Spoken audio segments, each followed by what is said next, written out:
తెలుగు వారి number 1 choice Telugu matrimony.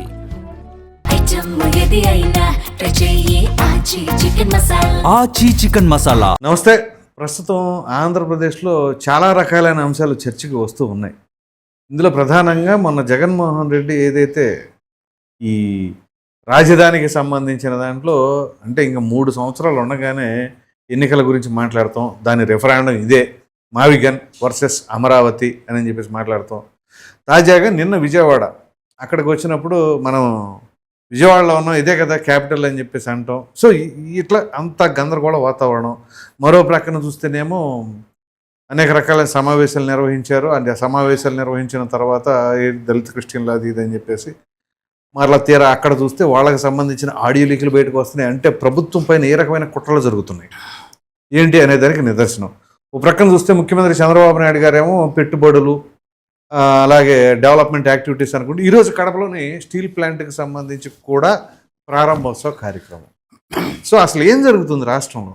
ఇలా కకలవికలం చేయాలి అనే ఉద్దేశంతో ఉన్నారు. అంటే రాష్ట్ర ప్రజలను ఎదగనీయకుండా ఉండాలనుకుంటున్నారు, రాష్ట్రాన్ని అభివృద్ధి చేయకుండా ఉండాలనుకుంటున్నారా, ఏమనుకుంటున్నారు అనే అంశాలపైన మనతో చర్చించడానికి కమా కార్పొరేషన్ డైరెక్టర్ అండి అడిస్మల్ శ్రీనివాస్ గారు. నమస్తే అండి. నమస్కారం అండి. సార్, ముందుగా మాజీ ముఖ్యమంత్రి జగన్మోహన్ రెడ్డి మరలా తన విధానం ఏంటి అని చెప్పేసి ఒక క్లారిటీ అయితే ఇచ్చేశారు 3 ఏళ్లకు ముందుగానే. మా మేనిఫెస్టో మావిగన్ పైన మీ అభిప్రాయం? మెయిన్ ఆయన విధి విధానాలు ఏంటంటే వాళ్ళ నాన్నగారి దగ్గర నుంచి కూడా క్యాస్ట్ పాలిటిక్స్. మీరు మిగతా మావిగన్నో లేకపోతే 3 రాజధానులు లేకపోతే రకరకాలు ఇవన్నీ కూడా పాసింగ్ క్లౌడ్స్ అయిన పక్కదు. ప్రధాన ఎజెండా ఏముంటుందంటే విద్వేషం, విభేదం, వివక్ష, విడదీయటం, పాలిటిక్స్. ఈ టైప్ పాలిటిక్స్ లోనే ఫస్ట్ నుంచి వాళ్ళు నమ్ముకున్నారు. కొన్నిసార్లు సక్సెస్ అయ్యారు. అది అసలు బ్రిటిష్ వాళ్ళ ఆలోచన కదా అట్లా ఉండేది. అది యూనివర్సల్ విన్నింగ్ కార్డ్, అది ఫార్ములా. ఓకే. కాబట్టి దాన్ని నమ్ముకున్న వాళ్ళు చెడిపోరు సాధారణంగా. అది మీకు మంచా చెడా వాళ్ళకి సక్సెస్ అయితే వస్తుంది. అది వాళ్ళకి విజయం అల్టిమేట్ గా ఎవడన్నా సరే ఏం చూస్తారు. ఫార్ములా సక్సెస్ అయింది అనుకోండి, చాలా గొప్పవాడండి అదండి ఇదండి, లాస్ట్ లో ఏమంటారు ఏం సంపాదించాడని అడుగుతారు. రైట్. కాబట్టి వాళ్ళు కొన్నిసార్లు మతాన్ని వాడతారు, కొన్నిసార్లు ప్రాంతాన్ని వాడతారు, కొన్నిసార్లు కులాన్ని వాడతారు. ఈ ఎమోషన్ అవును, భావోద్వేగాలకు సంబంధించిన అంశం ఇది. ఈ ఎమోషన్ దగ్గరికి వచ్చేటప్పటికి, సెంటిమెంటు ఎమోషన్ దగ్గరికి వచ్చేటప్పటికి మీకు ఇక ఉచ్చం నీచం మర్చిపోతారు అందరూ, జనం కూడా. రైట్. ఏది మంచి ఏది చెడు అనేటువంటి దాన్ని పట్టించుకోరు, ఆలోచన కూడా ఉండదు. తాత్కాలిక ఆవేశం చూడండి అనేకం జరుగుతూ ఉంటాయి. తాత్కాలిక ఆవేశంలో మర్డర్ చేసాడు, ఆవేశంలో తప్పు చేసాడు, లేకపోతే ఆవేశంలో తప్పు జరిగిపోయింది, ఇలాంటివి అంటూ ఉంటారు. అంటే ఆ క్షణం ఆ ఎమోషన్ వర్కౌట్ అవుతుంది, దాని మీద వాళ్ళు ఆధారపడ్డారు. ఓకే. అదే ఒక వీక్నెస్ లాగా వాడేసుకుంటున్నారు. ఇక అదే ఆయుధం వాళ్ళకి. మిగతా అన్ని దాని సప్లిమెంటరీస్ అన్ని దాని ఏంటంటారు యాన్సిలరీ యూనిట్స్ అయింది, అవి వాడతారు లేకపోతే అంతే అంతే. మెయిన్ వెపన్ ఇది. మీకు కావాలంటే చెప్తాను వినండి. గతంలో రాజశేఖర్ రెడ్డి గారు డైరెక్ట్గా పార్టీకి నేతృత్వం వహించకపోయినా వాళ్ళ స్ట్రాటజీ ఎలా వర్కౌట్ అయిందంటే, విజయవాడలో రంగ మర్డర్, వంగవీటి మోహన్ రంగా గారి మర్డరు వాళ్ళు ఎలా అనుకూలంగా మార్చుకున్నారో చూసాం కదా. అవును. అది కులాన్ని వాడారు అక్కడ 89లో 88లో జరిగింది. 89లో అది ఏ రకంగా ప్రజలు ఇంకా ఆలోచించరు. ఇక అది ఒక ఎమోషన్ కదా, ఎమోషన్ అంతే. ఎలాగంటే రంగా గారి మర్డర్ ఎవరికి చేయాల్సిన అవసరం ఉంది, ఎందుకు చేస్తారు, అంత ఆలోచన లేదు. ప్రభుత్వం తెలుగుదేశం పార్టీ ప్రభుత్వం మీద కాళ్ళు నెడితే అది ఎమోషన్ ఇలా ఇంకా ప్రజలు క్యారీ అయిపోయింది. అట్లా విచక్షణ ఉండదు ఎవరికి, ఆవేశం.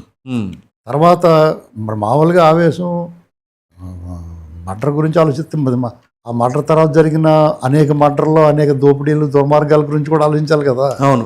ఏం లేదు, దాన్ని ఆలోచించకుండా వీళ్ళు మ్యానిపులేట్ చేస్తారు, అది లబ్ధి పొందారు. మళ్ళా 94 నుంచి 2004 వరకు టీడీపీ ప్రభుత్వం వచ్చేటప్పటికి మళ్ళా వీళ్ళని ఎలా ఎదుర్కోవాలి, కులం వాడేశారు, మతం ఆల్రెడీ వాడతానికి ఇక్కడ ఆంధ్రప్రదేశ్లో పెద్ద ఉపయోగపడతలేదు. అప్పుడు ప్రాంతాన్ని తీసుకొచ్చారుగా, ఢిల్లీ తీసుకెళ్లారు కదా. ఒకనొకప్పుడు తీవ్ర ఉద్యమం నడిచిన ప్రాంతీయవాదం, తెలంగాణవాదం పైకి తీసుకొచ్చారు. అది కూడా రాజశేఖర రెడ్డి గారే చెన్నారెడ్డి గారిని పంపించి చంద్రబాబు గారిని ఎదుర్కొనే దారి కనపట్లేదు ఆయనకి. అవును, ఎందుకంటే రామారావు గారిని అయితే ఈజీగా కొట్టేయచ్చాను, ఒక విష పురుగుని ప్రవేశపెట్టారు, అది కోటేసేసింది. వెంటనే పురుగుని తీసేశారు వీళ్ళు. అవును, ఆ పురుగుని తెప్పించేశారు. ఆ పిశాచిని చంద్రముఖి బిల్డింగ్లో గోడ కొట్టేసి సమాధి చేసేసి మేకలు కొట్టేశారు. తర్వాత జగన్ నుంచి తీసేసి బయటకు వచ్చి మాట్లాడుతుంది అనుకోండి. అవునవును. అయితే వాళ్ళు ఇంకెలా ఎదుర్కోవాలో తెలియక ప్రాంతీయవాదాన్ని తీసుకొచ్చారు. అది అప్పటికప్పుడు పని చేయకపోయినా తర్వాత పని జరిగింది కదా. అవును, అప్పుడు పని చేయలేదు పెద్ద. కానీ ఆ టైంలో చంద్రబాబు గారిని ఓడించడానికి రాజశేఖర రెడ్డి గారు ఇప్పుడు వీళ్ళు పొత్తులతో వచ్చాడు, మా వాడు సింగిల్ సింహం అంటారు. టీడీపీ ఎప్పుడు పొత్తులతోటే వచ్చిందంటారు. కానీ మరి అప్పుడు ఆ వాళ్ళ దారిని పోయి ఓడి ఇది నా పార్టీ అంటే ఆయన కూడా పెట్టేసుకున్నారు వాళ్ళు. అవును, టీఆర్ఎస్, కమ్యూనిస్టులు, కాంగ్రెస్, ఇంకా అది ఇది అని ఎన్ని పార్టీలు ఉంటే అన్ని పార్టీలు పెట్టుకున్నారు. ఎంఐఎం కూడా కలిసినట్టుంది మొత్తం అన్ని. అయితే 2004 తర్వాత 2009లో మళ్ళా గెలిచాడు. దానికి కొత్త స్ట్రాటజీ చేసుకున్నాడు. ఏంటి, కులాన్ని వాడాను మళ్ళీ. చిరంజీవి గారిని తీసుకొచ్చి టీడీపీకి చాలా బలమైన వర్గం, కాపులు చాలా స్ట్రాంగ్ సపోర్ట్ టీడీపీకి. యాక్చువల్గా అందరూ అనుకున్నట్టుగా యాంటీ కాదు టీడీపీ కాపు. అది ఒక కృష్ణాలో ఉండేది, అది కూడా లేదు అసలు. అక్కడ మామూలు జనరల్గా వాళ్ళ అభిప్రాయాలు తప్ప ఒక కులం కంపు కొత్తగా ఎప్పుడు ఇప్పుడు కరెక్ట్ పాయింట్ చెప్పారు. అవును, ఎవరికి ఎలాగా ఇప్పుడు అన్ని కులాల్లో అన్ని పార్టీలు ఉంటారు. కాపు కులంలో మెజారిటీ టీడీపీ సపోర్ట్ ఉండేవారు. ఎందుకంటే వాళ్ళకి మాకు వాల్యూ ఇచ్చిన పార్టీ ఇదే వాళ్ళకి ఫస్ట్ నుంచి, రామరావు ఉన్నప్పటి నుంచి కూడా. అవునవును, నాయకత్వాలు చూడండి. అవునవును.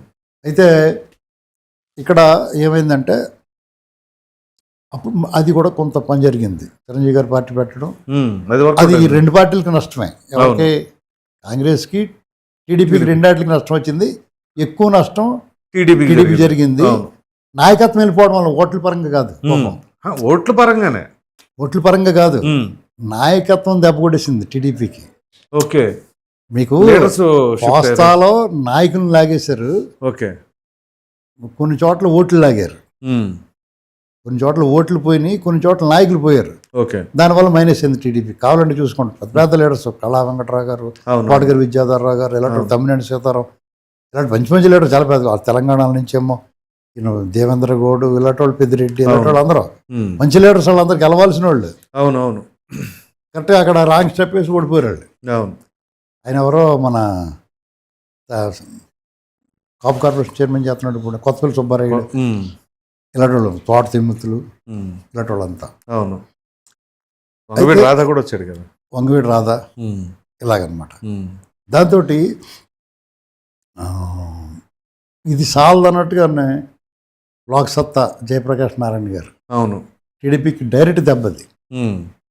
చాలా మ్యాక్సిమం ఆయన రాజశేఖర రెడ్డి గారు, కాంగ్రెస్ పార్టీ అంటే కాంగ్రెస్ పార్టీ ఏం లేదు ఇక్కడ, మిగతా వాళ్ళు రాజశేఖర రెడ్డి గారి ప్లానింగ్ అంతా. నాయకులందరూ సహకరించారు. ఎప్పుడు కొట్టు చచ్చి వాళ్ళందరూ కలిసికట్టుగా పనిచేశారు. వర్కౌట్ అయిపోయింది. ఆయన సడన్గా చచ్చిపోయాడు. ఆయన వచ్చిన వెంటనే ఈ తెలంగాణ వాదం అంతా చల్లసిద్దురు చేసి పాడేసి ఆ పార్టీ గజిబిచ్చేసేసి టీడీపీతో పొత్తు పెట్టుకున్నా గెలవకుండా ఈయన ఇలాంటి రకరకాల స్కెచ్లు వేసి కొట్టేసాడు. అప్పుడు డిలిమిటేషన్ కూడా జరిగింది. మరి తెలంగాణ పొత్తు పెట్టుకుని తెలంగాణకు సహకరిస్తా అని చెప్పినాడు. ఇలా టైం చూసుకుని నంద్యాల ఎలక్షన్లో, నంద్యాల వచ్చిన తర్వాత, తెలంగాణ ఎలక్షన్ అయిపోయిన తర్వాత హైదరాబాద్ వెళ్ళాలంటే వీసా కావాలన్నాడు. అవునవును, ఎలాంటి ప్రభావం చూపిద్దండి. కరెక్ట్, అది ఆ రోజు సాయంత్రమే అన్నాడు ఆయన. ఎలక్షన్ అయిపోయిన తర్వాత సాయంత్రమే అన్నాడు. ఇక్కడేమో లగడపాటి రాజగోపాల్ టీఆర్ఎస్లతో గొడవ పెట్టేసుకుని ఒక రకమైన ఎమోషన్ ఫ్లేర్ అప్ చేశారు. హరీష్ రావు, రాజగోపాల్ డైరెక్ట్గా తిట్టుకున్నారు.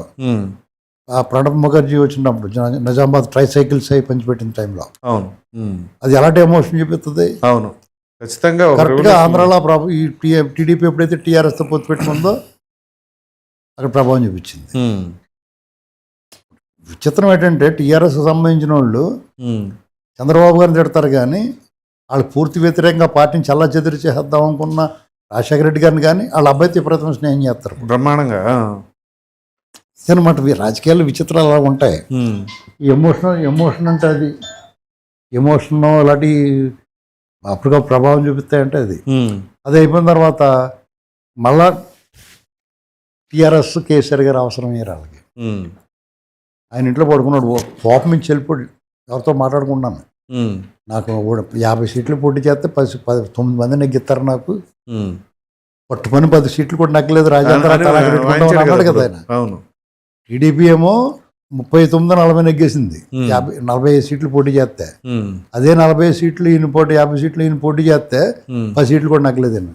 ఎవరు బలంగా ఉన్నాడు తెలంగాణలో? తెలంగాణకి వాదం లేదు అనే తరహాలో మాట్లాడారు అప్పుడు. తెలంగాణ తీవ్ర ఉద్యమం దాల్చినప్పుడు టీడీపీ ఏకంగా 40 సీట్లు గెలిచి టీఆర్ఎస్ 10 సీట్లే గెలిచింది. ఇలాంటి పరిస్థితుల్లో మళ్ళా తెలంగాణ వాదాన్ని కేసీఆర్ని అడ్డం పెట్టి మూల పడేసి ఉన్న కోర్టు తీర్పు 14A B అప్పుడు వచ్చింది. ముల్కీ నిబంధనలో స్థానిక అంశం తీస్తారు అప్పుడు చెప్పిస్తారు, అప్పుడు దాకా ఉన్నది ఒకదాని కూడా. అప్పుడు మళ్ళీ ప్లేరప్ అయిపోవటం, మళ్ళీ కేవలం చంద్రబాబు గారిని దెబ్బకొట్టడం, టీడీపీని దెబ్బకొట్టడం, ఇది అదే ఎజెండా. అలా ప్రాంతీయం అది వర్కౌట్ అయింది. ఇలా రాజశేఖర రెడ్డి గారు చనిపోయిన వెంటనే జగన్మోహన్ రెడ్డి గారిని ఇక్కడ లైట్గా మతం, క్రిస్టియన్ మతం అంతా సపోర్టు. అవును, ఎక్కడికక్కడ కులాన్ని వాడారు. అయినా సరే రాష్ట్ర విభజన జరిగిన తర్వాత చంద్రబాబు గారు దక్షత మీదే ప్రజలు నమ్మకం పెట్టుకున్నారు. కరెక్ట్. అక్కడ ప్రజలు విజ్ఞత ప్రదర్శించారు. మళ్ళా వెంటనే జగన్మోహన్ రెడ్డి అబ్బాయి లాభం లేదు, అభివృద్ధి ఎజెండాలు ఎన్నట్లు అధిగమించాలని మళ్ళీ కులవే ఆయుధం, దాన్ని పొదును పెట్టాడు, అంతే వదిలేడు. కమ్మాళ్ళని బూచిగా చూపించి మిగతా సమాజానికి కమ్మాళ్ళని బూచిగా చూపించాడు. అవును, జనసేన దూరం జరిపాడు. ఇప్పుడు సేమ్ అదే స్ట్రాటజీ. మీకు గమనించండి, ఎప్పుడూ కూడా జగన్మోహన్ రెడ్డి గారు, నేను ఇప్పుడు రెడ్లందరూ నన్ను క్షమించాలి అంటే నేను చెప్తున్నాను, అంటే ఇందులో నిజాయితీగా రకరకాల పార్టీల్లో ఉండి వాళ్ళు రూపాయి కూడా సంపాదించుకోకుండా ఉన్న నిజాయితీ గల రెడ్డిలు చాలా మంది ఉన్నారండి. నాగిరెడ్డి గారు అలాంటి వాళ్ళు 100 మంది ఉన్నారు. నిజంగా రాష్ట్రం కోసం పనిచేసిన వాళ్ళు ఉన్నారు. కానీ చాలామంది అందులో మెజారిటీ రాజశేఖర రెడ్డి గారిని కానీ కొంత ఓపెన్గా మాట్లాడుకోవాలి. అంటే మిగతా పార్టీలకి కులాలను ఆపాదిస్తున్నప్పుడు వాళ్ళు నిప్పర్తలేం కాదని చెప్పడం నా ఉద్దేశం. అన్ని పార్టీలకి ఏదో కులం కాపు కాస్తుంది. అవునవును. మీకు ఇక్కడ ఎదట వాళ్ళని పచ్చిబూతులు తిట్టి కార్యక్రమాల్లో రెడ్లు ఎప్పుడూ ఉండరు. అవును, వాళ్ళని వాడరు, రాజశేఖర రెడ్డి అయినా జగన్మోహన్ రెడ్డి అయినా. దానికి ఆనాడు గంగాభావని అయినా, ఈనాడు కొడాల నాని అయినా, లేకపోతే పేరు నాని అయినా, అంబటి రాంబాబు అయినా ఇలాంటి వాళ్ళని వాడుతున్నారు చూడండి. అవునవును. మిగతా వాళ్ళు ఎవరో జగన్మోహన్ రెడ్డి పదవులు ఎవరికి ఇచ్చాడు చూడండి. అందరికీ రెడ్లకే ఇచ్చాడు. 80% రెడ్లకి ఇచ్చి 20% ఇతరుల కులాలకు ఇచ్చాడు. బయటకు వచ్చి తిట్టేది ఎవరో, మాట్లాడేది ఎవరో నాన్ రెడ్డి. మిగతా సమాజంలో ఇప్పుడు కాపులు దళితుల చేత టీడీపీ మీద దాడి చేస్తున్నాడు. ఈ టీడీపీ గవర్నమెంట్ ఇప్పుడున్న ప్రభుత్వం వాళ్ళ మీద కేసులు పెట్టిన వాళ్ళ మీద ఏం చేసిన అదిగో మమ్మల్ని కొట్టేస్తున్నారని చెప్పి ఆయా వర్గాల మధ్య వైరం తీసుకొస్తున్నాడు. తర్వాత రెడ్లు మాట్లాడకుండా ఉంటారంటే వస్తారు, లాస్ట్లో వస్తారు, వచ్చి మాట్లాడతారు. వీళ్ళందరూ కూడా ఇప్పుడు గరగాట ఆడుతున్న అంబటి రాంబాబు వాళ్ళు కూడా పెద్దిరెడ్డి వాళ్ళు పక్కన కూర్చుని గంగిరెద్దుల్లో బొర్రూపుతారు తప్ప అప్పుడు ఏం మాట్లాడరు. వాళ్ళు మాట్లాడతారు, వాళ్ళ విధానాలు మాట్లాడతారు, ఈ ప్రభుత్వ దుర్మార్గాల గురించి మాట్లాడతారు తప్ప కులాల అంశాల గురించి వాళ్ళ తీరు కులం కాటు తీరు. అర్థమైందండి? ఇది మీరు గమనించుకోండి. రాష్ట్రంలో దీన్ని వివరించి చెప్పాలి ఎవడన్నా. ఇప్పుడు మీకు ఇంకోటి చూడండి, రెడ్లు ఎప్పుడు కూడా ఆ కమ్యూనిటీ సపోర్ట్ చేస్తారు, మెజారిటీ. అవును, నేను ఒక అమ్మ కార్పొరేషన్ డైరెక్టర్ కూడా ఈ మాట మాట్లాడకూడదు అంటారేమో, కానీ నేను మాట్లాడి తీరాలి. ఎందుకంటే కొంతమందికి తప్పనిసరి పరిస్థితుల్లో ఎక్కడో చోట బ్రేక్ ఉండాలి. అందరు రెడ్లు అలా కాదు, అలాంటి అప్పబావ మాట మాట్లాడకూడదు. సాధారణంగా మెజారిటీ కమ్మలు టీడీపీకి, మెజారిటీ కాపులు జనసేనకి, మెజారిటీ రెడ్లు కాంగ్రెస్కి, లేకపోతే రెడ్లు నాయకత్వానికి, వెలమలో కేసీఆర్కి సపోర్ట్ చేయటం వాస్తవం. కరెక్ట్. ఇది మనకు కాదనలేని సత్యం. ఎవడని ఇది కాదంటాడు దొంగోడు. మీకు ఇక్కడ కేసీఆర్ గారు రెడ్డికి ఏం తక్కువ చేశాడా? వాళ్ళందరూ మన కాంగ్రెస్కి ఏకపక్షంగా రేవంత్ రెడ్డి మేము నిలబడ్డాం. రేవంత్ రెడ్డి మాకు ఇష్టం కాబట్టి, మా పార్టీ కాబట్టి, మా పార్టీ నుంచి వెళ్ళాడు, మా మనిషి, మా సొంత ఇష్టం కాబట్టి. కానీ రెడ్లు కూడా నిలబడ్డారు కదా, అలాగే అడ్వాంటేజ్ అన్నమాట. మంచి రెడ్లు ఉన్నారు వాళ్ళు బయట వాళ్ళు కూడా వచ్చి సపోర్ట్ చేసి వాళ్ళు పెద్దవాళ్ళు అవుతారు. రేవంత్ రెడ్డి నిజాయితీ పోడైనా లాయల్టీ ఉన్న రెడ్డి. అవును, కాబట్టి అతను మనం సపోర్ట్ చేసాం, వాళ్ళు సపోర్ట్ చేస్తారు. మనం అది కనపడదు, వాళ్ళు సపోర్ట్ చేస్తాం మనోటే కదా అనుకుంటాం. కానీ జగన్మోహన్ రెడ్డి కూడా సపోర్ట్ చేస్తున్నారే. అతనికి ఆ మాత్రం 49-39% ఓట్లు వచ్చినట్టు అక్కడ రెడ్డి ప్రాంతంలోనే వచ్చినాయి అతనికి. అవును, మీకు నెల్లూరు నుంచి ఆ పైకి ఎక్కడ వచ్చినాయి అతనికి? 23-26% డిఫరెన్స్. అవును, వాళ్ళు సిగ్గుపడుతున్నారు.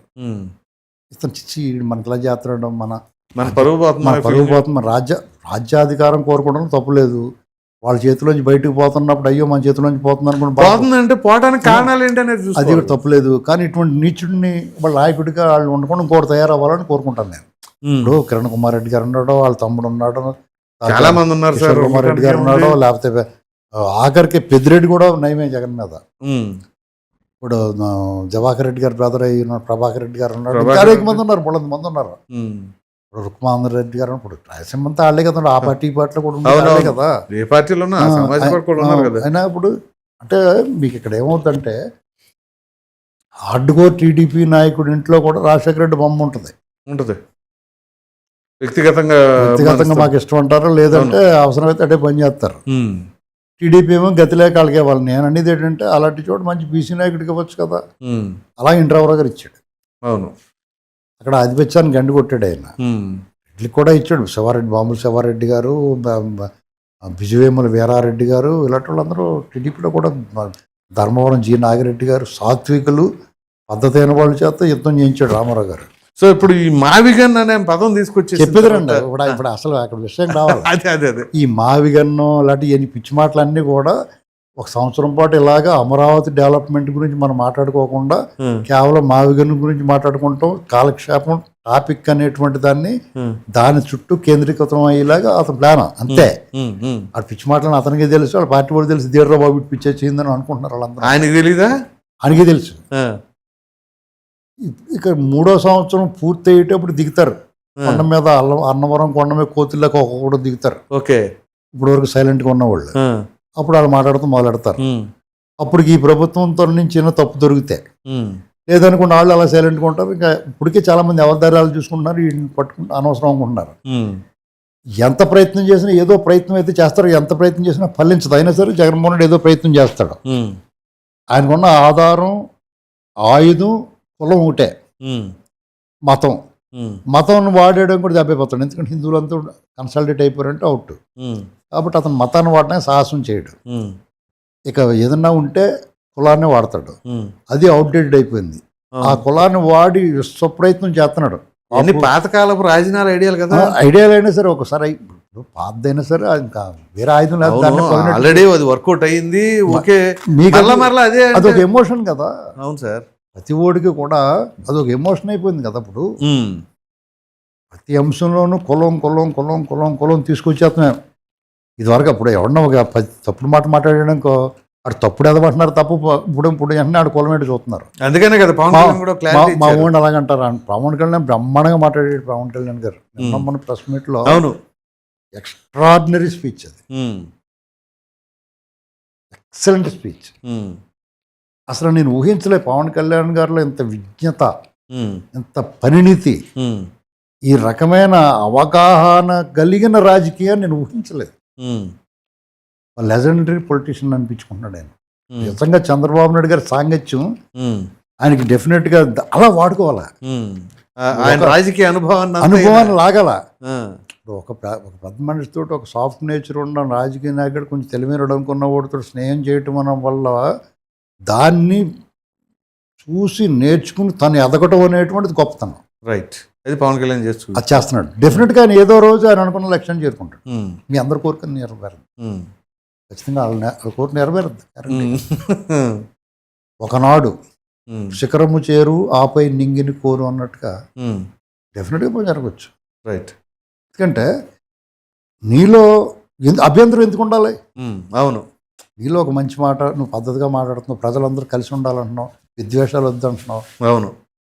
అటువంటి వాడిని మనం స్వాగతించాలి. అంతేగాని ఏడుపు మాగు వేసుకుని పొట్ల చేతులు పిసుక్కుంటా ఎప్పుడు దరిద్ర మాటలు మాట్లాడతారు, సర్వనాశనాన్ని కోరుకుంటా, కులాల మతాల మధ్య చుచ్చిపెట్టి కొడుతాడు. మనకి ఎందుకు? ఆడ ముఖం కూడా చూడకూడదు, మన పాపం తగులుకుంటుంది. అవును. అట్లా ఆల్రెడీ మళ్ళీ ఎలక్షన్కి ఏం చేస్తారో తెలియదు. చంద్రబాబు గారు, పవన్ కళ్యాణ్ గారు, మీరు ఎలాగే స్నేహంగా ఉండి ఆ పొట్టలు గట్టుమని లేకుండా చేయండి బాబు, మాకు రాజకీయాల్లో జైల్లో పెట్టేసి మీరు వేరే పార్టీ వాడిని అవడం మీరే ఎంకరేజ్ చేయండి. మీరే కొన్ని ఓట్లు ఇచ్చి వాళ్ళకి ఇంకొకరిని ఎంకరేజ్ చేయండి. శర్మిల కన్నా ఆవిడకన్నా చేయండి. ఎంతో కొంత మానవత్వం ఉంది ఆవిడకి, వాళ్ళ చెల్లెలకు సాయం చేస్తుంది, అన్యాయాన్ని అన్యాయం అంటుంది. అటువంటి వాళ్ళకి మనం నైతికంగా సపోర్ట్ చేయాలా. అసలు ఇది ఏం మాట్లాడుతున్నాడు? మావికన్ను అమరావతి, అతను దేశద్రోహిలాగా ఉన్నాడు. నాకు చిన్న డౌట్ అండి. ఎందుకంటే భారత రాష్ట్రపతి ఆమోద ముద్ర వేసిన అమరావతికి అతను అది కాదు నాకు మావిగన్ అన్నాడంటే ఆడు పిచ్చోడా, లేకపోతే దేశద్రోహాలు, లేకపోతే ఏంటని చెప్పండి. అదే ఇప్పుడు చర్చ అంతా కూడా అసలు ఏం జరుగుతుంది మాట్లాడితే ఓ పక్కన రాజముద్ర పడిపోయిన తర్వాత కూడా అంటే అతను ఏం చెప్పదలుచుకున్నాడు అతను. సరే, ఇప్పుడు తను మావిగన్ అని అంత స్ట్రాంగ్గా చెప్పినప్పుడు ఇదే మావిగన్ ప్రాంతంలో ఏదైనా నియోజకవర్గంలో పోటీ చేసే ధైర్యం ఉంటుందా ఆయనకి? అసలు మావిగన్ కూడా సిఆర్డిఏలో ఉంది కదండి. ఓకే, ఉంది సార్. అతను ఆయన అన్నదే మచిలీపట్నంలోనో. ఇప్పుడు అతను మావిడి గారు నేను ఆవకాయ బద్ద అంటాను, దాన్ని ఒప్పుకుంటారా? అది పిచ్చి మాటలు కదా. ఆవకాయ బద్ద, కలెక్టర్ మామిడికాయ, చెక్కేసిన మామిడికాయ, ఇలాంటి మాటలు మాట్లాడితే పిచ్చి మాటల కింద రావు. మన నోటికేదో వస్తుంది మాట్లాడేయడమా? కొబ్బరి గుగ్గిళ్ళు ఇలాంటి మాటలు మాట్లాడచ్చా మనం? అసలు మన నోటికేదో వస్తుంది. ఈయన మావిగన్ అన్నాడు, ఆయనేమో ఇదే మామిడి తాండ్రా, బొబ్బట్లు, అప్పడాలు, ఎల్లుల్లి పేస్ట్ అని ఆయన అది అసెంబ్లీలో. ఎవరు? గుడివాడ అమర్నాథ్. వీళ్ళు అసలు ఏ ఉద్దేశంలో మాట్లాడుతున్నారో. మన కర్మ ఏంటంటే ఇలాంటి వాళ్ళు తగిలేశారు. మీకు ఇదివరకు చదువుకోని రాజకీయ నాయకులు వచ్చిన భాషణ మాటలు మంచిగా వచ్చి వాళ్ళు విద్యావంతులు అవ్వకపోయినా సరే విజ్ఞానంతో విజ్ఞతతోటి మాట్లాడేవారు. కరెక్ట్. మినిమం కామన్ సెన్స్ అనేది ఉండాలి. అసలు అంటే ఒక తండ్రిలాగా, ఒక కుటుంబానికి తండ్రి, ఇక్కడ చదువుతో సంబంధం ఏముంది? అవును, పెద్ద అంతే, కుటుంబం పెద్ద. అతను కుటుంబ సంక్షేమాన్ని, క్షేమాన్ని కోరుకుంటాడు. అలాగే నాయకులు రాష్ట్ర క్షేమాన్ని కోరుకునేవారు. అవును, సమాజ హితాన్ని కోరుకోవాలి. ఇతనిలో సమాజ హితం ఏముందండి? మనం పార్టీలు వదిలేయండి, జగన్మోహన్ రెడ్డి అటు వ్యక్తిని మనం కోరుకోకూడదు, అతను సపోర్ట్ చేయకూడదు. ఎంత కరుడుగట్టు నేరస్తుడైనా మీకు అతను నేర స్వభావం నచ్చినా నువ్వు నేరం చేయి, నువ్వు అనుభవించి, అంతే. అతని కోసం నేరం చేయడం ఎందుకు? నువ్వు ఇప్పుడు అటువంటి నువ్వు లైక్ చేయకూడదు, మద్దతు ఇవ్వకూడదు. నువ్వు ఇంకోటి మద్దతు ఇచ్చుకోలేదు. రాజశేఖర రెడ్డి కూతురు కావాలి నీకు, వాళ్ళ కూతురు ఉంది కదా, అయితే వాళ్ళ భార్య గారిని రమ్మని రిక్వెస్ట్ చేయండి, మీరు అందరూ బాబు పిచ్చోడు మాకు వద్దని మీరు రండి అని చెప్పి అడగండి. వెళ్ళి అడుగుతారు కదా, వెళ్ళి రాజుగారి ఇంటికి వెళ్ళి మహాప్రభు నువ్వు ఇలా చెయ్యని అడిగేవారు కదా పూర్వం. అలాగే మీరు వెళ్ళి అమ్మ నువ్వు రా అమ్మ, ఈ పిచ్చోడు మేము భరించలేకపోతున్నావు అని అడగండి. తప్పే ఉంది? ఎంతసేపు రక్తము, తలకాయలు, పొట్టేళ్ళు, మావిగన్ను ఇలాంటి మాటలు నిన్న వచ్చి మళ్ళీ బేదవాడ రాజుగారు అంటారు. గడికో రకం మాట్లాడిపోడుతో మీకు ఎలాగా? కాదండి, ఫస్ట్ అమరావతి యాక్సెప్ట్ చేసింది, తర్వాత 3 రాజధానులు, తర్వాత అదేంటిది రాజధాని అనేది లేదు. ఇప్పుడు అతని వల్ల ఇలాంటి పిచ్చి మాటలు మాట్లాడిపోతే పర్లేదు. సమాజంలో రావణని, జడాశ్రావణని ఇలాంటి వాళ్ళందరినీ తయారు చేసి వదిలేస్తున్నాడు కదా, వాళ్ళందరినీ ఆయుధాలుగా వదులుతున్నాడు కదా. ఇప్పుడు వాళ్ళందరూ ఇప్పుడు రావణ్తో కానీ జడాశ్రావణ్ గారితో కానీ మన ఎవరికైనా గొడవలు ఉంటాయా? మనకే సంబంధం. పైగా జడాశ్రావణ్ గారు జగన్మోహన్ రెడ్డి మీద యుద్ధం చేసినట్టు అతను అంటే చేశాడు. చాలా మందికి అతని మీద సాఫ్ట్ కార్నర్ ఉంటుంది. అటువంటి వాళ్ళు విద్వేష ప్రసంగాలు చేస్తున్నారు. పైగా వాళ్ళ అనలేదా, వాళ్ళు పెంట తింటే మీరు తింటారా? వాళ్ళు అనలేదంటే వాళ్ళు అన్నదానికి వేరు, మీరు అన్న సందర్భం వేరు, వాళ్ళు అన్న సందర్భం వేరు. వాళ్ళు ఎవరిని దూషించలేదు, వాళ్ళు మీరు ఏకంగా దూషిస్తున్నారు కదా. అవును, అంటే మీకే సెపరేట్ రాజ్యాంగం ఉందా దూషించడానికే? దానికి శిక్ష పడితేనేమో ప్రకాష్ రాజు ఇలా ఉంది. ప్రకాష్ రాజు బుద్ధి ఉందా అలానే? అంటే ఇప్పుడు నీకు రావణ్ కానీ లేకపోతే ఎవరన్నా కానీ ప్రశ్నిస్తే అరెస్ట్ చేస్తారో? జస్ట్ ఆస్కింగ్ అన్నాడు. జస్ట్ ఆస్కింగ్ ఎవరిని అడుగుతావు నువ్వు? వాళ్ళు ఏం మాట్లాడో తెలుసుకుని అప్పుడు ప్రశ్నించు. అసలు నీ ముఖం అద్దంలో చూసుకుని నువ్వు వెళ్ళి అసలు ఎవడేం మాట్లాడతలేదు అనుకుంటున్నా నువ్వు, ముందు నిన్ను కూడా లోపల దొప్పుతారు పిచ్చి పిచ్చి అసలు అతన్ని. నీ వెనకాల ఎవడొస్తాడు, నీ వెనకాల జస్ట్ టాస్కింగ్ ఎవడో చూస్తావు. అతను ఏం మాట్లాడాడో తెలుసుకోవాలి కదా. అలా మాట్లాడొచ్చాను దాన్ని తెలుసండి, వీళ్ళందరూ ఒకే గుడి పక్షులు కదా. ఇప్పుడు సమర్థిస్తారా దాన్ని? అంటే ముద్దెట్టుకుంటారా? మీ ఇష్టం నోటుకు వచ్చినట్టు మాట్లాడితే వీళ్ళందరికీ కామన్ పాయింట్ ఒకటి ఉంది కదా. ఇప్పుడు మీరు అదే ప్రశ్న మర్యాదగా మాట్లాడొచ్చు కదా. విమర్శలా ఉండాలి కదా. నువ్వు మాట్లాడు ఆ మాట, నిన్ను కూడా అలాగే తీసుకెళ్తారు. నీకు కూడా కర్ర దొరుకుతారు, నీకేం మినహాయింపు ఏమి ఉండదు. గుర్తుపెట్టుకోవాలి, ప్రకాష్ రాజుని ఎవరన్నా సరే జగన్మోహన్ రెడ్డి మీరు సమర్థించవద్దు. ఏంటంటే ఇటువంటి దుర్మార్గాలందరినీ తయారు చేసి సమాజ విచ్ఛిన్నకి ఇప్పుడు ప్రకాష్ రాజు ఒక నటుడు, ఎంటర్టైనరు. అంతవరకే వాడు ఇలాంటి ఇబ్బందికరమైన వాటిల్లో అతను ఎంటర్ అయ్యి అతనికి సంబంధం లేని విషయాల్లో యాంటీ సోషల్ ఎలిమెంట్స్ అతను ఎలా సమర్థిస్తాడు?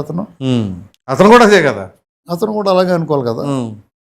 అనుకోవటం ఏం సార్, దానికి ప్రాక్టికల్ మతాల మీద ఈ మధ్యకాలంలో సీతారాముడి మీద అతను నువ్వేమనుకుంటున్నావు నీ గురించి? నువ్వు ఈ సమాజం అంతా చూస్తూ ఊరుకుందాం కూడా నువ్వు మాట్లాడుతావు. వీళ్ళు చేతల్లో చూపించి నేను ఈ చెట్లు కూడా వస్తే లబోదిబ్బమని ఆడవడాక. గుర్తుపెట్టుకుని ఎవరైనా సరే ఒక లిమిట్ దాటినంత వరకు మర్యాద పద్ధతి ఉంటుంది. కులాన్ని వాడతారు, మతాన్ని వాడి ఎదటోళ్ళ మీద ఎడుతారు. మళ్ళీ ఎదటోళ్ళు కొలగజ్జి అని చెప్పేసి సెట్ చేసి ఇది వీళ్ళే మళ్ళీ. నిజంగానే మీకు చెప్తున్నానండి, వీళ్ళు ఎవరికైతే కులగజ్జి ఉందన్నారు కమ్మ కాపులు లేదండి. కాపులు ఒకటి ఎదుగుతుంటే రెండో వాళ్ళు లాగేస్తూ ఉంటాడు. అదే కదా ప్రాబ్లం. పవన్ కళ్యాణ్ గారికి ఏదో మంచి పేరు వచ్చేది, డిప్యూటీ సీఎం అయ్యాడు, రేపు సీఎం అయిపోతాడని అమ్మడు రాంబో పేరుని అని గుండెలు బాధేసుకుంటున్నారు. ముద్దగడ పద్మనాభం ఉన్నాయి, అవునా కదా. జగన్మోహన్ రెడ్డి గురించి ఏమన్నా గుండెలు బాదుకుంటున్నాడా? ఎవరు టీడీపీలో ఉన్న రెడ్లన్నా మాట్లాడుతున్నారు జగన్మోహన్ రెడ్డి గురించి? లేదు, మాట్లాడట్లా. లైట్గా అలా తమలపాకుతోటి అంటారు. అవును, అసలు ఎవరు మాట్లాడతలేదు అనుకోండి, అది వేరే కదా. ఉన్నా కానీ కొంచెం అట్లా ఉందాక ఉండాలి కదా. ప్రాబ్లం ఏంటంటే కాపు సామాజిక వర్గం చంద్రబాబు నాయుడు గారి గురించి కమ్మోళ్ళు మాట్లాడిస్తాడు అతను. ఆయన దగ్గర ఉన్న కమ్మలతో మాట్లాడిస్తాడు. వాళ్ళు పాపులు బాధపడుతున్నారు, అది నిజమే. మాకేమో నాని చేత వాళ్ళ చేత మాట్లాడిస్తాడు. అవును, కాపులకేమో వాళ్ళ చేత మాట్లాడిస్తాడు. జగన్మోహన్ రెడ్డి ఇందులో ఉన్నవాళ్ళు అందులో ఉన్నవాళ్ళు కూడా మాట్లాడరు. ఆయన బాబు గారు మీకు తెలవాలి కదా. అవును, దీంతో జ్ఞానం రావాలి కదా అందరికీ. వాళ్ళు మనకింతుర్రా వాళ్ళు తిడతలేదని. అసలు ఈ ఫార్ములా స్టార్ట్ చేసింది వాళ్ళ దగ్గర నుంచే కదా. చేత కులాల జోలికి వెళ్ళకండి. కులరహిత సమాజంలో కులరహిత రాజకీయం చేయండి ముందు, కులరహిత సమాజం తర్వాత. కులరహిత రాజకీయం చేయండి ఫస్ట్. మీ చేతిలో ఉన్న పని అది, అడగ నష్టం లేనిది. Right sir, thank you.